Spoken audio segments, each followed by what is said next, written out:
CST. Un triste anniversaire. Quoi fêter la ville de Cagnac-les-Mines ce mois de décembre 2021.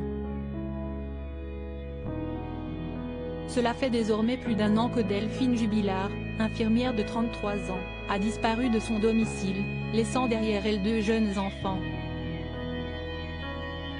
Louis et Elia Jubilard, âgés de respectivement 7 et 2 ans, ont été placés chez la sœur de Delphine Jubilard lorsque Cédric Jubilard a été mis en examen pour meurtre sur conjoint.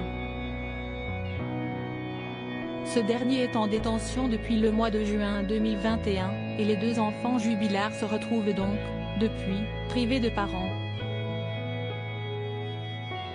Afin de rendre hommage à la disparue, une marche blanche a été organisée le 19 décembre, à laquelle ont participé environ 300 personnes. Parmi elles, la tante de Delphine Jubilard, Sylvie, qui s'est exprimée face aux caméras de BFM TV.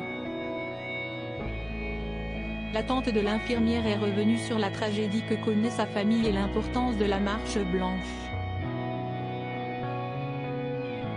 Ça me permet de tenir le coup parce que nous sommes à 1 an de sa disparition. CST. Un calvaire, CST très difficile. On veut des réponses, on veut que la vérité se fasse. Du côté de l'enquête, la possible implication de Séverine L.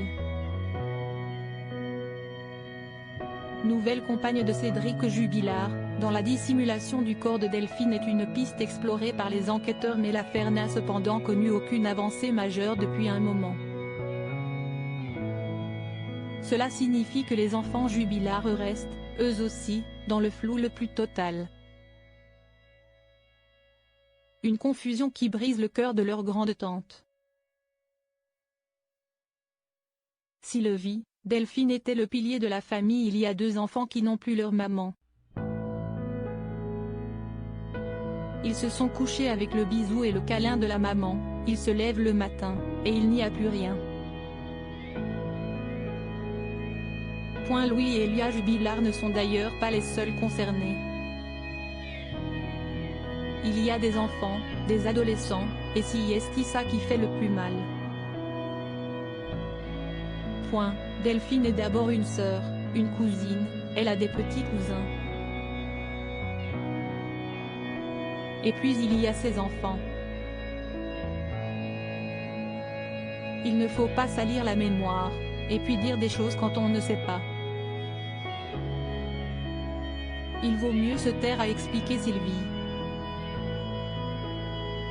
Pour elle, sa nièce était la joie, le pilier de la famille, il semble donc normal que les propos négatifs publiés à son encontre puissent la choquer. Pour le moment, Cédric Jubilard est le principal suspect mais reste présumé innocent jusqu'à preuve du contraire.